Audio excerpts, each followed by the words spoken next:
Welcome to Grape Gastronomy, where we will dive into the world of exquisite wines. Join us as we explore the art and science behind the finest vintages, unlocking the secrets of each bottle's unique character and allure. In our video, we will explain the following: the process of making wine, how wines are classified, the storage of wine, and importance of temperature regulation to the quality of wine, and wine and food pairing. First, we will start off with the process of making wine. There are 5 steps in the winemaking process. That is harvesting, then crushing and pressing, fermentation, clarification, and finally aging and bottling. So let's look at harvesting. The harvesting process is where grapes are picked from the vineyard. Harvesting can be carried out by machines or by hand. To maintain and preserve the quality of the grapes, winemakers prefer to pick the grapes by hand. The reason for this is that the sweetness, acidic nature, and flavor of the wine is all determined or is dependent on the moment when the wine grapes are picked. After being harvested, the grapes are brought to the winery and sorted in bunches, and the rotting and underripe grapes are removed. Once the sorting of the grape bunches is done, the next process of crushing and pressing occurs. Next is crushing and pressing. Originally, the process of crushing and pressing involves someone pounding or stepping the grapes flat within enormous bins or barrels. When every last grape has been stomped and crushed, a substance named as must is left in the container. Must is unpasteurized, or the fresh grape juice that retains the seeds, solids, and grape seeds. In current times, winemakers use machinery rather than labor to complete the steps of crushing and pressing. In addition to improving the quality and longevity of wine, mechanical presses have made the process more sanitary. Red wine. When red wine is being made, must is allowed to sit to get tannins, flavor, and color. Maceration is a term used to describe the amount of time / the time period in which must is allowed to sit. After maceration, the juice portion is separated from the must. Pressing, which is the process that separates the grape juice from the fiber and other solids, also known as must, occurs. The must is called free run, and the rest of the remains from the must is called pomace. Now for white wine. In the white wine making process, the grape juice part is swiftly extracted or separated from the must, and no maceration period is allowed. This is done to stop the wine from absorbing tannin and color. Consequently, the pressing step or process will start as soon as the crushing is completed. Pressing and crushing can occasionally be completed simultaneously. This mainly occurs during the process of creating white wine. Maceration time is not provided or included in this process. However, the crushing and pressing procedures can also be conducted a few hours to days apart as well. This method would be employed for red wines because it allows for maceration time. Next, we have fermentation. In this process, the action of yeast upon the sugar solution breaks down the sugar into alcohol and carbon dioxide.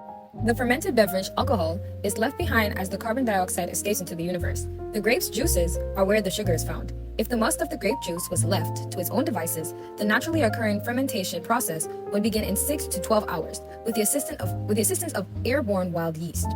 The majority of reputable vineyards and wineries favor spontaneous or natural fermentation. However, to maintain consistency and regulate the end result of the wines, many of them employ cultivated yeast in their winemaking processes. The most commonly used cultured yeast in winemaking is Saccharomyces cerevisiae. The process of fermentation continues until all the sugar is converted into alcohol. This results in a dry wine. For sweet wines, winemakers stop the fermentation process in between the conversion of sugar to alcohol, so it stops the fermentation before all the sugar gets converted into alcohol. The winemaker typically makes a deliberate, conscious, but thoughtful choice regarding when to halt or stop the fermentation process. After fermentation, the resulting level of alcohol in the wine is dependent on the total sugar content of the must. In colder climates, the average alcohol content is 10%. In warmer ones, it can reach to 15%. It can increase to 20% if Saccharomyces cerevisiae cultured yeast is used. To fully ferment the sugar into alcohol, it could take any time from a week to a month or any longer period. Once the fermentation process is completed, the clarification process takes action. Any tannins, protein, and dead yeast in the wine will be removed during this process. In the clarification step, 2 methods can be used, and they are either the filtration process or the fine treatment process. Let's start with the filtration process. The wine is filtered by passing it through a material that resembles a coffee filter and has minuscule pores or holes in it. The holes function as tiny openings that only let liquid and extremely tiny particles to pass through. Large particles are held back and removed from the liquid. The second method, which is the fine treatment process, involves adding an agent that physically binds with undesirable or unwanted molecules known as colloids. Polysaccharides, phenolphthaleins, and tannins are all examples of colloids. Gelatin, isinglass, casein, egg whites, bentonite, and carbon are all examples of common fining agents. When the binding is finished, the agglomeration precipitates to the bottom of the vessel. Wine is next racked in order to get rid of any undesirable and unwanted sediments. Racking is a technique of transferring wine or beer without the use of a pump from one container to another. A pump may cause interference for the beverage. After clarification, winemakers can either bottle the wine straight away or they can give the wine additional aging. And finally, the last step, aging and bottling the wine. 2 terms to know in this process are aging and maturation. Aging refers to a group of reactions that tend to improve the flavor and taste of a wine, while the term maturation is used for any changes or alterations made in wine after fermentation and before bottling. Nowadays, aging and maturation are used interchangeably. Aging can be done in bottles, stainless steel tanks, ceramic tanks, or oak barrels. Many winemakers prefer oak barrels as it helps in increasing their oxygen exposure and enabling the wine to reach to its flavor. Many winemakers use stainless steel tanks for white wine aging. The time period of wine aging in a barrel depends on the grape variety or the style of the wine being made. It is also dependent on how long the winemaker may want to age the wine for. The storage room where wines are kept for aging is called a wine cellar. Laboratory testing. Winemakers can run several tests periodically to check whether wine is aging correctly in the barrels, or is it even aging at all.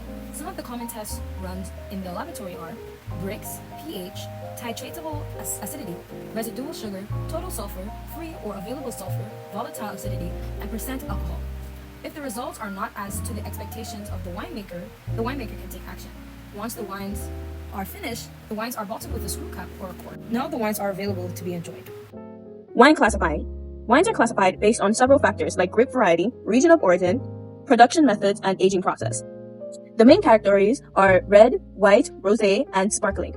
Then they can be further classified into subcategories like varietals, made from a single type of grape, blends, made from a mix of different grape varieties, and appellations, wines from specific regions adhering to certain standards.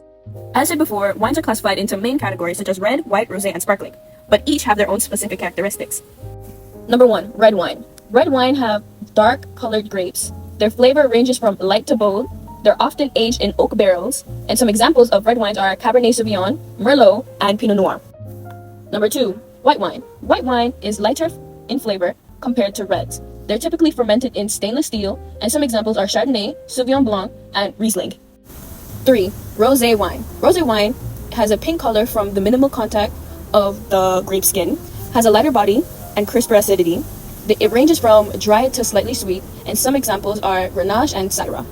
4, sparkling wine, made with carbonation methods, known for effervescence, wide range of flavors and styles, and some examples are Champagne, Prosecco, and Cava.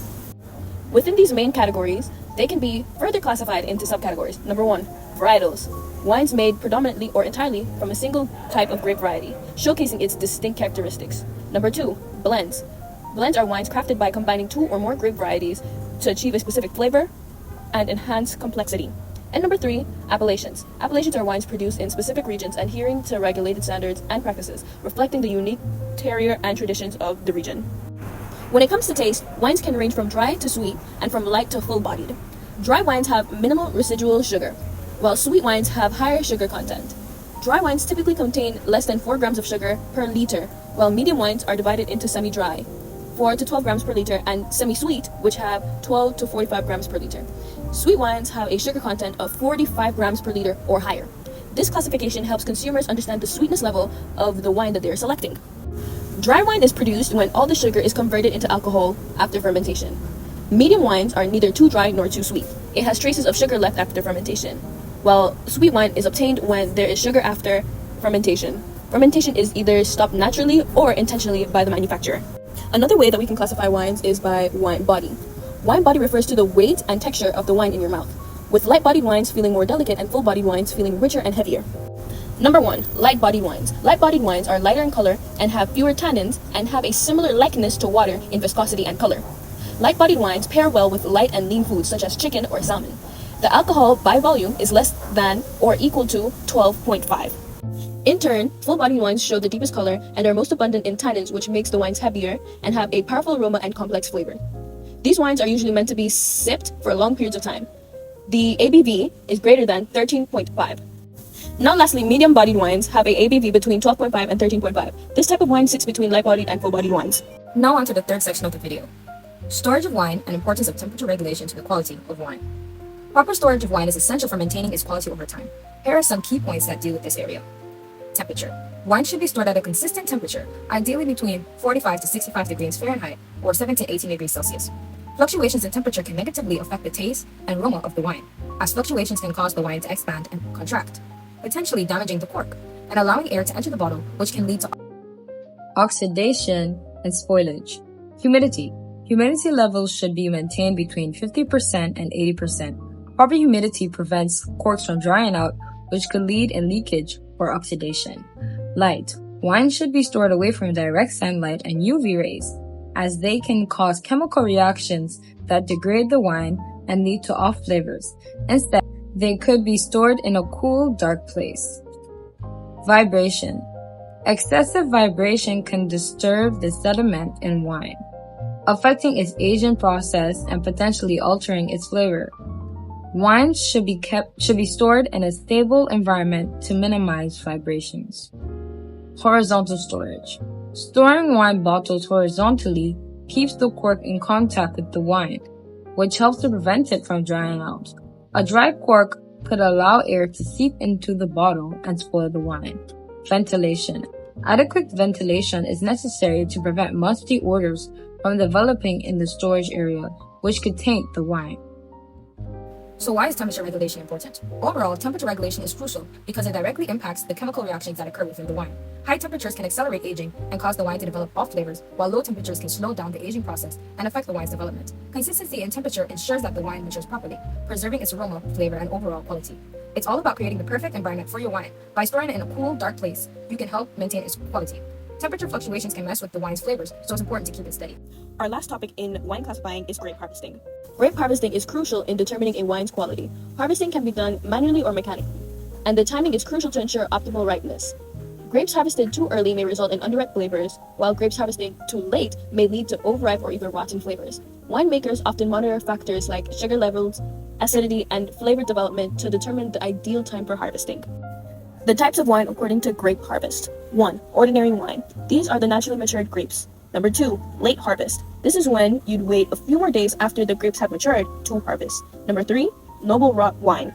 This is when the harvesters delay the harvest long enough so that the grapes are infected with a certain type of noble rot bacteria. This is where the wine grapes get sweeter. Number 4. Ice wine. This is where the harvesters delayed the harvest time until temperatures have dropped to -7 to -8 degrees Celsius.